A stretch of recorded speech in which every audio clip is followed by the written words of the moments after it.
What is going on, guys, and welcome back to another quarantine and car talk. And today's topic is a really interesting one, and that is because we're going to be talking about what are the tools that every person should have in their garage if they plan on working on their cars at home. So we'll go ahead and give everybody a few minutes to get into the live video chat.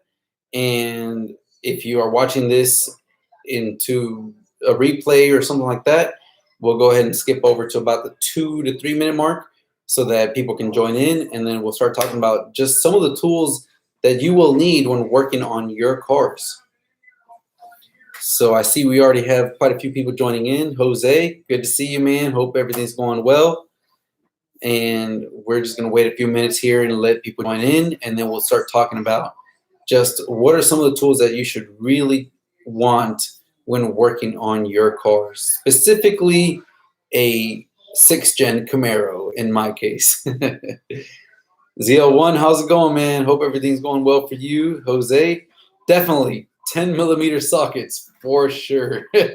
Those things seem to be the meme of the mechanic world, and basically we lose these all the time and we need them for everything. So let's go ahead and we'll wait for people to get in, and then we'll start talking right about the different types of tools that'll make working on your car that much easier at home.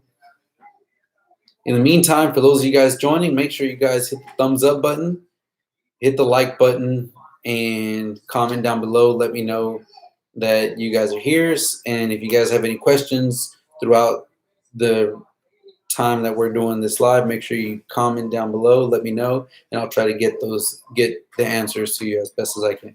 What's going on, Law? How are you guys doing?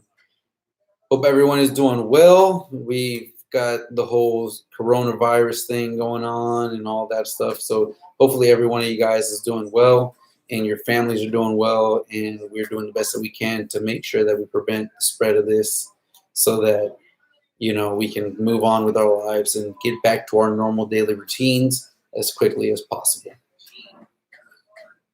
All right, so give it a couple of seconds more, and then we'll start talking we'll dive right into the topic. Looks like we've got about 7 people in right now, so got 8. Give a couple more seconds. Make sure you guys hit the thumbs up button, comment down below, say hello, and like I mentioned just a few seconds earlier, go ahead and interrupt me, comment, ask me any questions in the middle. I'll try to answer as much as I can. All right, guys, so let's go ahead and get right to it and start talking about what are some of the tools that you would want in your garage if you plan on trying to do a lot of work on your car. Now, I gotta admit that sometimes it's not very feasible to work on your own car, and that is because the tools are not readily available. But I'm going to kind of lay out some of the basic things that you're going to want to be able to do at least an oil change and some of the major basic replacement parts work on your car. Let's start off with the very first thing, and that is some type of storage, guys. I've got a large tool chest that's got plenty of drawers for me to place different types of tools all across the board, but you don't need something that expensive or that high price. You just need something that you can keep your tools, sockets, wrenches, pliers, and all that in its place and not just lying around on top of a little shelf or something. So first thing first is you want to have some kind of storage. I definitely recommend something that you can use that has plenty of different compartments to organize your stuff, because that helps you identify and find things a lot quicker. Now, once you have your storage, now you're looking at, well, what kind of tools do I need? And the most basic kit that every person that has a sports car, even whether you plan on working on your car or not, is a standard socket and wrench kit. And it could be something as simple as a 1/4-inch wrench with a set of sockets from, 5 millimeters up to 16 or 15, 17 millimeters, or a bigger kit that has both 1/4-inch, 3/8 inch, and 1/2 inch, different various sizes.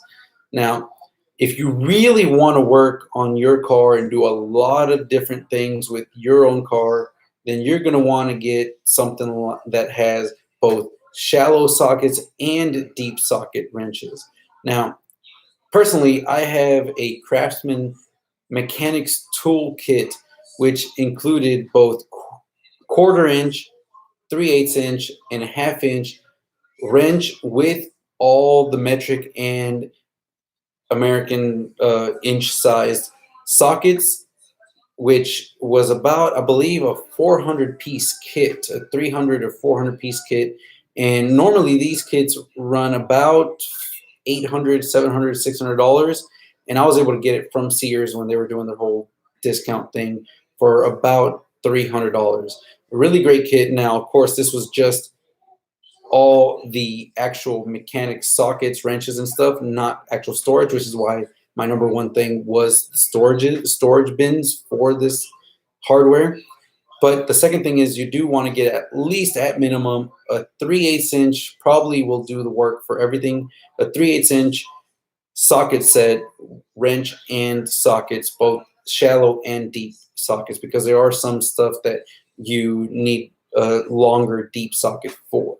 So that is what I would recommend. You don't need to go very high end and get the mechanics kit, but at least get a 3/8 kit from, you know, a 6 or 7 millimeter up to 17, 18, 19 millimeter socket wrench, both shallow and deep. Really, really works well. I believe Craftsman actually has one that has a pass-through, which will allow you to have just one set that works for both deep and shallow sockets, which is very, very great. So I would keep an eye on for those kinds of things. Now, once you have these are going to be your basic necessities. And like Jose from Deep Panda mentioned, the 10 millimeter socket is something that you want to make sure you do not lose, because it is used quite a bit throughout the car. Now, on the 6th gen Camaros, a lot of the body hardware and a lot of the trim and bolts around the body use actually a 7 millimeter socket wrench. So 7 millimeters become kind of the new 10 millimeter when it comes to working on these 6th generation Camaros. So make sure you keep an eye on your 7 millimeter, which is used quite a bit throughout the car. Now, that will get you through about 60 to 70% of the work that you need to get done on your car, such things like oil changes or removing some body panels or adding some body panels. A nice storage bin in your 3/8 deep and shallow socket wrenches. Very, very great, and that'll really help you out throughout the car. Now, first of all, let's go ahead and say hi to Jack. Good to see you. Hope everything's going well. No Limit Production. How's it going, man? Good to see you. GP Racer. How's it going, man? Hope everything's going great.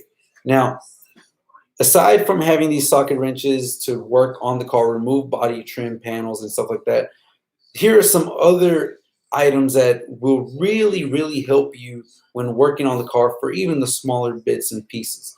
The first one, of course, is a impact socket wrench with impact drill. Now, I said you needed, you know, a 3/8 wrench in sockets. That is great, but something that really will help you out when working on your car and make things a lot easier is an impact drill. I have a 1/2 inch impact drill, Craftsman, that works really well and does a lot of good stuff. I also have a 3/8 just normal drill, power drill, and I have a 90-degree angle, smaller, low profile impact driver. Really, really great. Those three things are really, really useful and help make things so much easier when working on the car, especially when you're trying to remove clamps or things like that, where having to go with the wrench multiple times over and over and over again to get it to loosen up is going to be very time consuming. And something like a short, low profile angle impact driver, a 1/2 inch driver, makes it very easy to just quickly remove these things. Very, very awesome. Definitely recommend it. A 1/2 inch impact driver, battery powered, a just normal 3/8 standard battery powered drill, and of course a lower profile 90-degree angle impact driver. Very, very awesome. Really good tools that you will get a lot of use out of. They're a little bit pricey in the more like $50 to $100 range, and even a little bit higher, but you will definitely get your use out of them. Very, very awesome. Now, if you're trying to do what I do and swap out wheels multiple times, between a standard street pack and a drag pack, then you definitely want to look into getting a quality half-inch impact driver and impact socket wrench set or socket set. The impact sockets are a much different material. They're darker black, but they can handle the impact that the impact driver gives to them and help you remove things like lug nuts, which is such a lifesaver. It's been one of the biggest things that I've done, and one of the things that I do the most with my car, and that is go from my street tires, my 1LE replica wheels, to my drag pack. And when I do that, using the battery-powered half-inch impact drill with impact driver socket makes things so much simpler, very, very easy to swap out wheels back and forth. I'm not going there with a wrench or anything like that, just very quickly in and out, and makes things so much quicker. So definitely getting an impact socket set with the half-inch driver helps you swap and remove the wheels very easily. Now, one thing that I recommend, but is not necessarily necessary when working on your cars, something that just makes things very much easier, and I've started to see the value on recently when I started doing my Nitrous kit, is the quick jack system. Basically, this is a system made by the company called Quick Jacks, or I forget what the actual name of it is, but the brand is Quick Jacks, and they are hydraulic assisted electric motor operated jacks that will raise and drop your car at the push of a button. Very, very awesome. They're very much on the expensive side, but like I said, it's something that I recommend, but is not truly necessary. At the minimum, you do need to have some kind of jack stands. And I recommend at least a 2,000 pound rated jack stand, and having four of those, because you, at some point in your life, if you're going to be planning to work on your car yourself, you're going to have the car raised up in the air. So you want to get jack stands that will be able to support the car in the air. And so 2,000 pound jack stands will be perfectly fine on each corner. The Quick Jack is an amazing tool that does everything up. It'll raise the car, lower it multiple times without really having to set up and do all that kind of stuff. But it is pricier. You can get a set of 4 jack stands for about the $150, maybe $100 range for some decent sized ones, which is great, especially if you get some sales. Whereas the Quick Jack is going to be more along the lines of $800 to up to $1,500, depending on how much capacity you want from your Quick Jacks. The setting that I have is the 7,000 pound extended base version, and that version alone is about $1,500. So it's the maximum available size that they have, but it'll accommodate anything up to 7,000 pounds with an extended wheelbase. So that is why I went with that route myself. Now, like I mentioned, it's not really needed, but it does help out whenever you're working on the car. Let's say during your Nitrous install, where you have to be raising the car, looking underneath, checking a few things, and then dropping the car to work over the top end. So very, very nice. Now, whenever you have that, you've got the ability to raise the car, lower it, and do all that stuff, which is great. But now you still have to kind of work around the car. And different things, different situations will require different tools. And over the years, as I've started trying to do a lot of my own work for different various situations, I've started saying, okay, I'm just going to buy the tool and get the work done myself. And so some of the things that you might need are the following. If you plan on doing some kind of extra fuel work where you're going to be maybe adding some extra lines and doing some high pressure fittings like AM fittings or PTFE fittings, then I strongly recommend that you get some kind of vice clamp.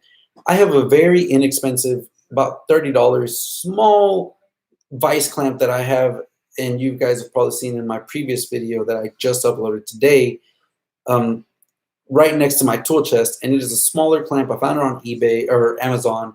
It was about $30.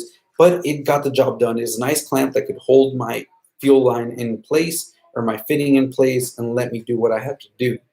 Definitely recommend it. Helps make things a lot easier. Another thing is having something like a Dremel tool.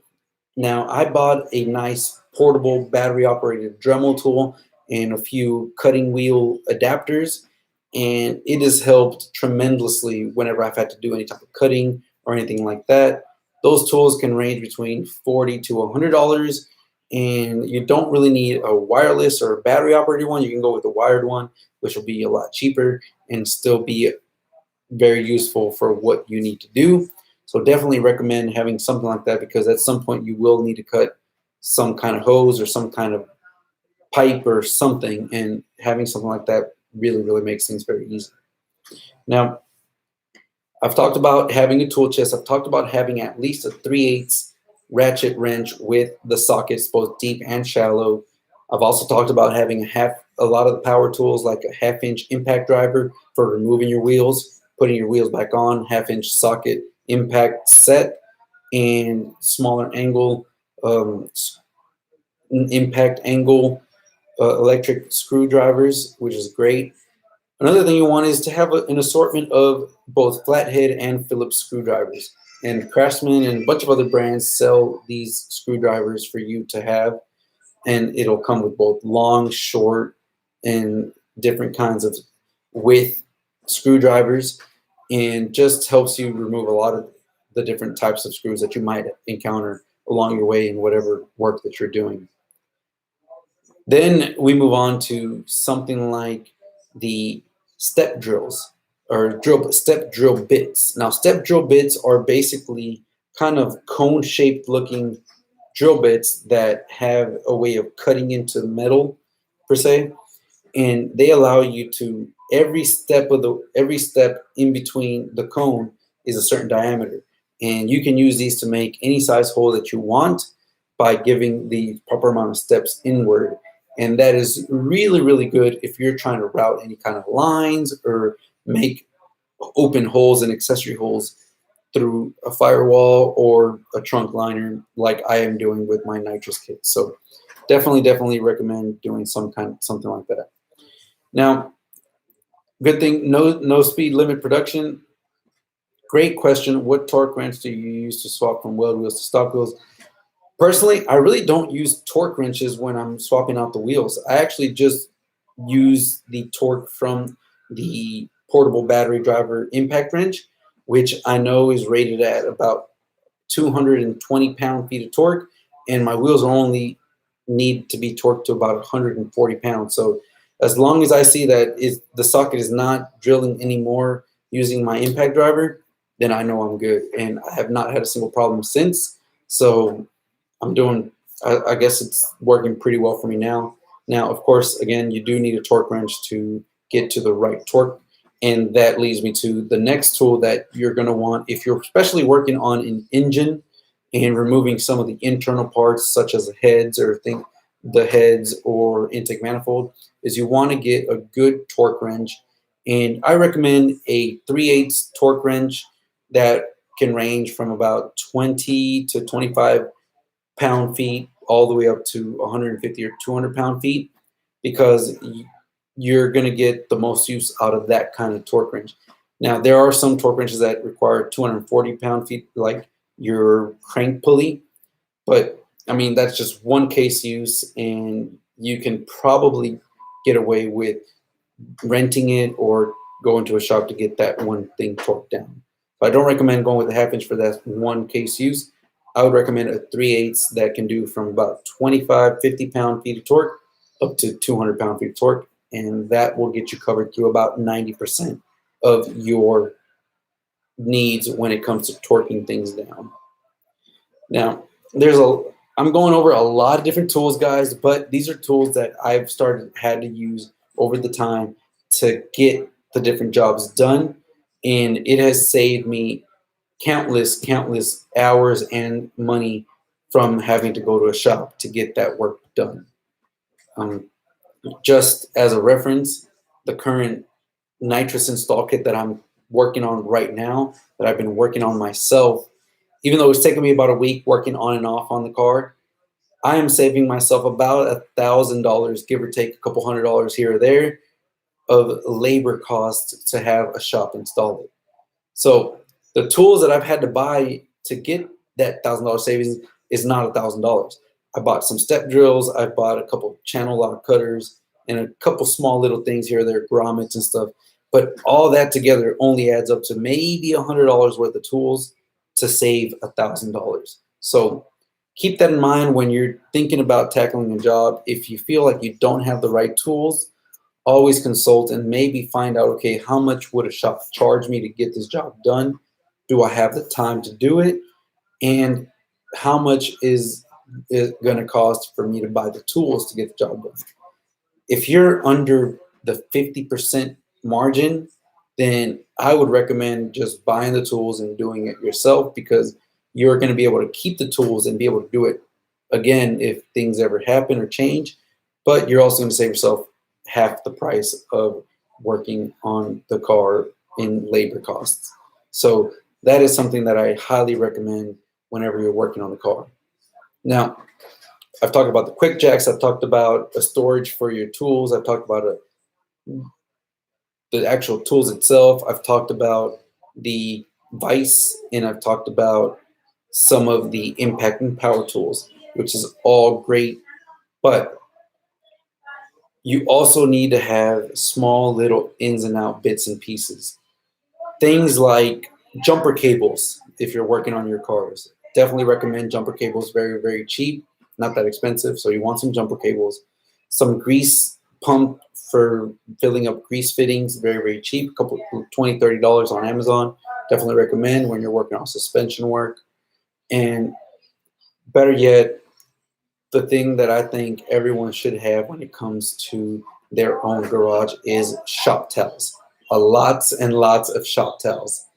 Along with the shop towels, make sure you get the nice thicker nitrile gloves, because that really helps you when it comes to working on the car and keeping your hands clean and all that stuff.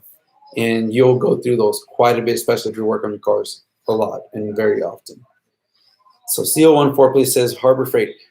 Yes, actually, I don't have any problems with Harbor Freight. I go to them a lot, especially when I'm trying to get things like certain drill bits for holes to drill holes out. I did buy a kit to drill out various size holes.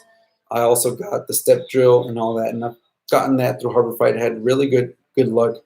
I would not get my 3/8 wrench and socket set from Harbor Freight. I would go ahead and spend a little bit more money on that, because that is something that you're going to be using a lot more often. It's not a wear and tear item, and you want to get something that really does work well and is not going to have breaking halfway as you're tightening your bolt down. So definitely recommend going a little bit more expensive on your general tools like the socket and the wrenches. But when it comes to a lot of the wear and tear items, drill bits, step drills, bits for your angle grinder, things like that, definitely Harbor Freight is a great resource for you to get.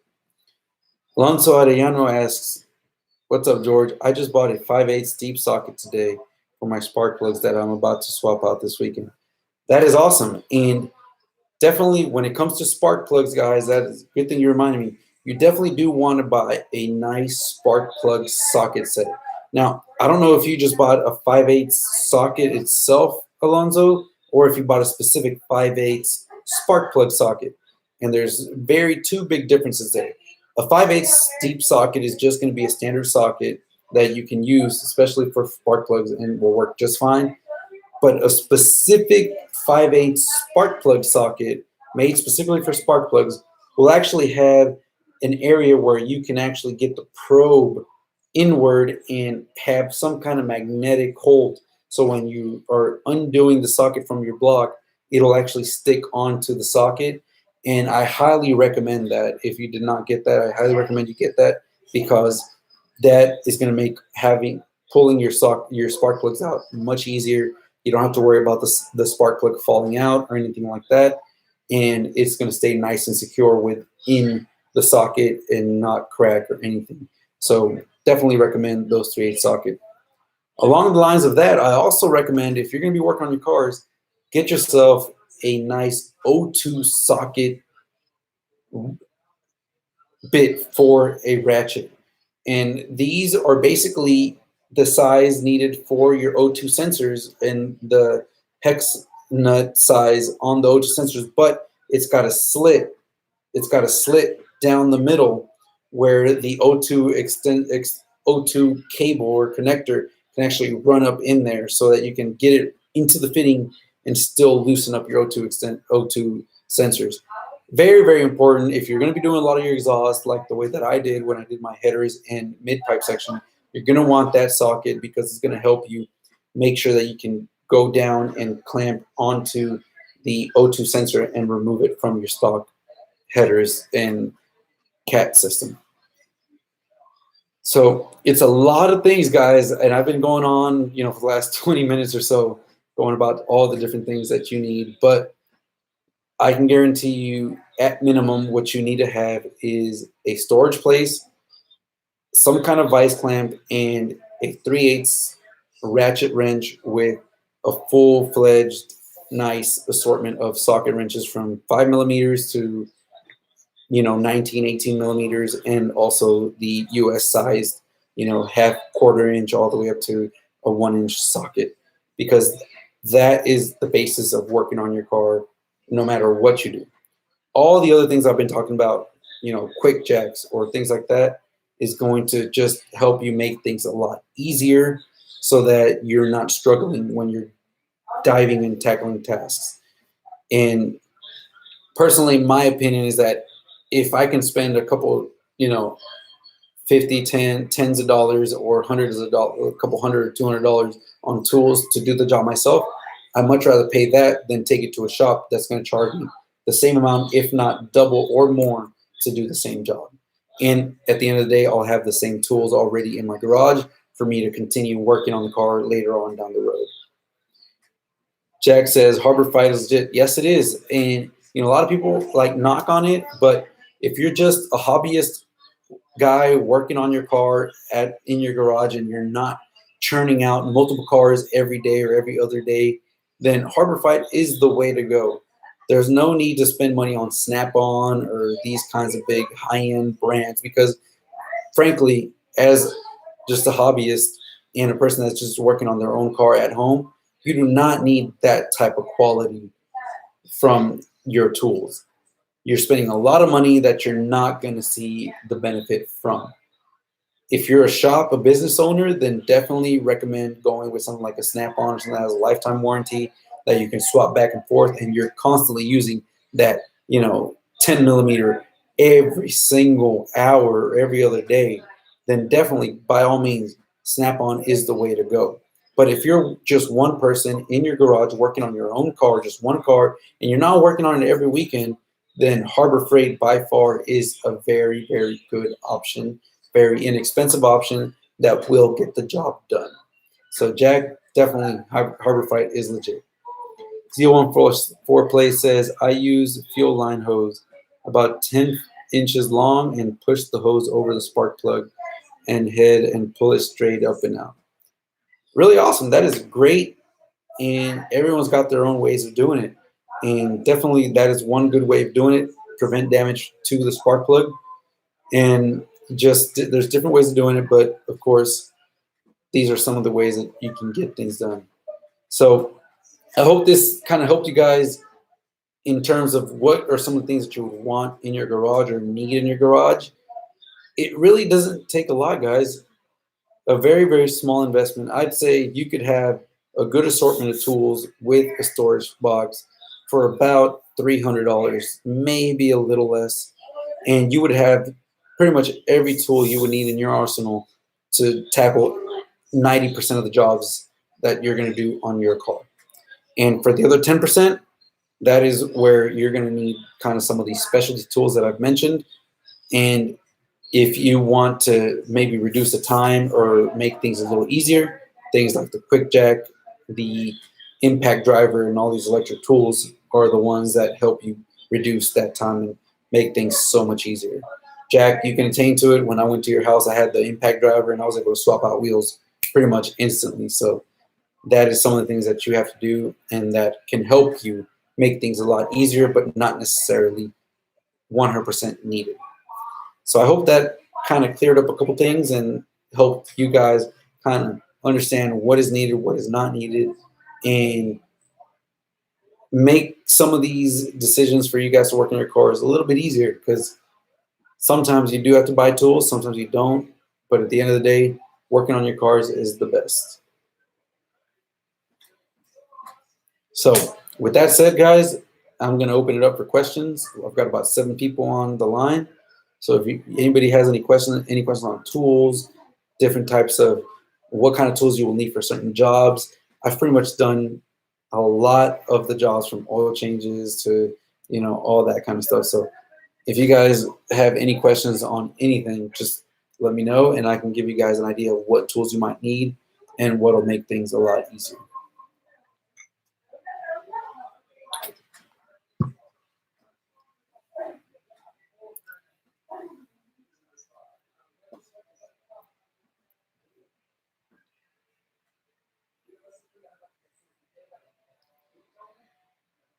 No Limit mentioned, going back through these things right now, I got a Hellcat and I don't know if 7,000 pounds will lift it.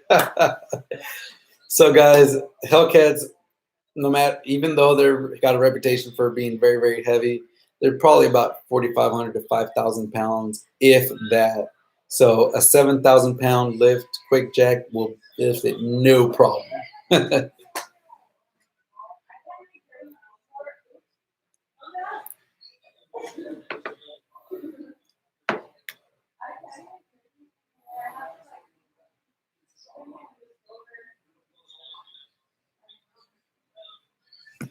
All right, guys. Anybody have any more questions? I'm going to give about 3 more minutes for some more questions. And if nobody's got any questions, I'm going to end today's live.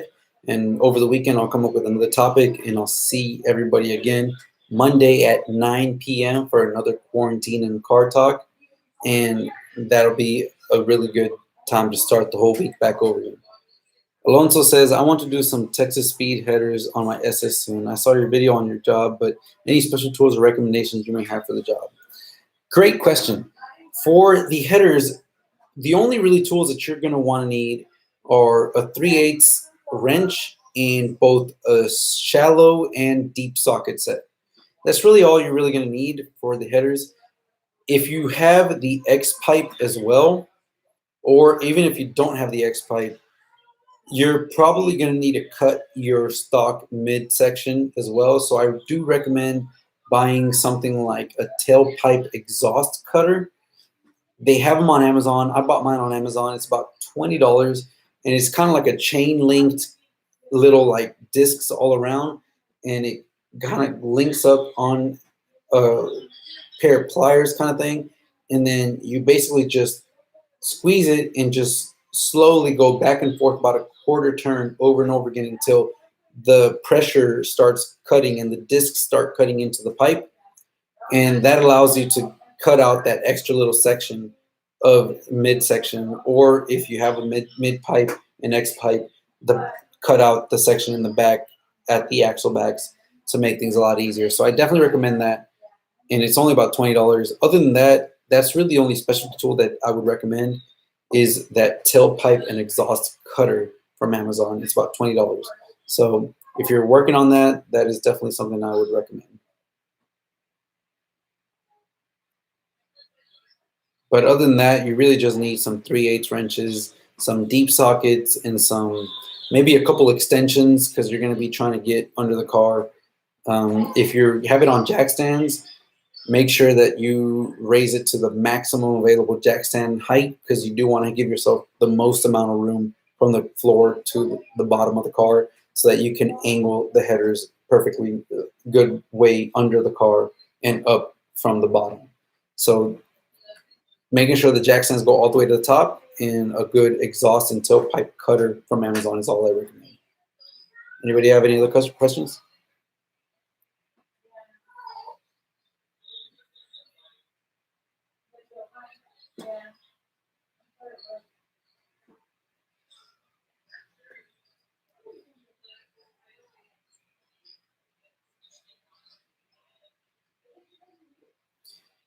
Another question, Law Knight asks, did you have to relocate your catch can?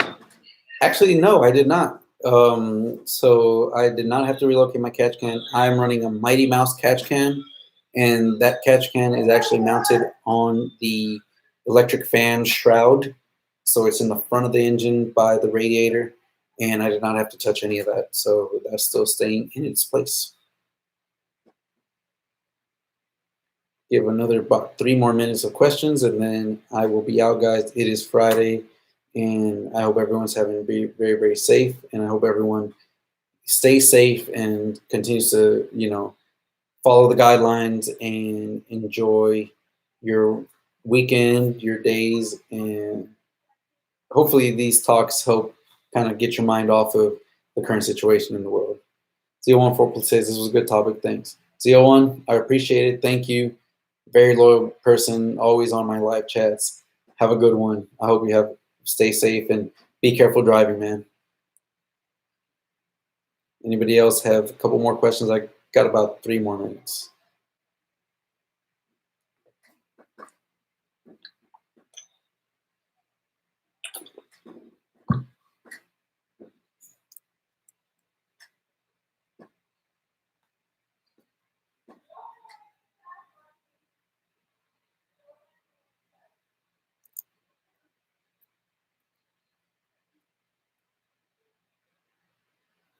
Fernando says, this week I want to buy the front lip. What brand do you recommend?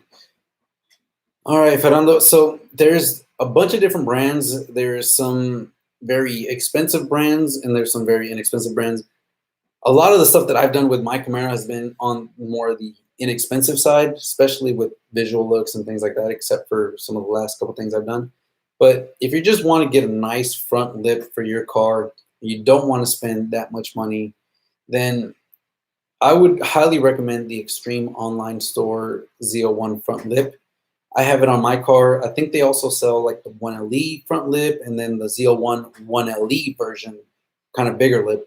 Now, those do come just in a bare black plastic, and you will want to probably get it painted. So in the end, you're looking at about maybe $300 to $400 for the front lip, but it fits just fine and works great and gives your car a completely different look. Works good, yeah, looks nice. Yeah, it works great. As long as you have another set of hands to help you when installing it, you'll have no problems. And it uses the factory bolt hole locations, and the factory nuts along the front and bottom of the grill. So it works perfectly fine. I have actually had mine whenever during the damage, when the motorcycle hit my car, I had to buy another one, and the body shop was able to install it, no problems. Everything fit and bolted up perfectly fine. So I would highly recommend that myself. Got about time for one more question, if anyone's got one more question, and then we will be out.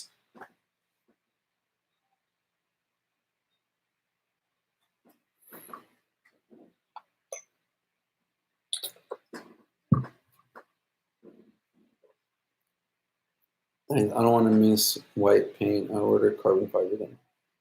There you go. If you get the carbon fiber version, you're perfectly fine because you don't have to worry about painting it or anything like that, and you will be good to go. Flying Tarpoon, nice to see you, man. Hope you have a good one. Enjoy your weekend. Everybody, I hope you guys enjoy your weekend. Stay safe and just enjoy this time. And hopefully, if you haven't seen my video that I just posted today on my day 2 of my Nitrous install, I finally have all the hardware installed. And now the only thing that's missing is all the electrical, which of course, that's the kicker, right? So the next video that you guys see will be part 3, and that'll be the final assembly of all the electrical in kind of basically being done with the kit. We'll do a little bit of testing here and there. And I don't have nitrous or actual C16 fuel, so I can't really test the fuel system, but I can probably get some 93 octane to test the fuel system, make sure there's no leaks. And for the nitrous kit, there's always kind of being able to hear the nitrous solenoid click when you're trying to activate it, yes or no. So we're going to go through all that and just test things out, make sure that everything works. And the biggest thing that I'm the most excited about is we'll be testing out the two-step, which will allow me to hopefully, fingers crossed, shoot flames out the back of my Camaro SS. So I'm very excited about that. Anyways, guys, I hope you guys are enjoying yourselves. Have a good one, and I'll see you guys on Monday at 9 p.m.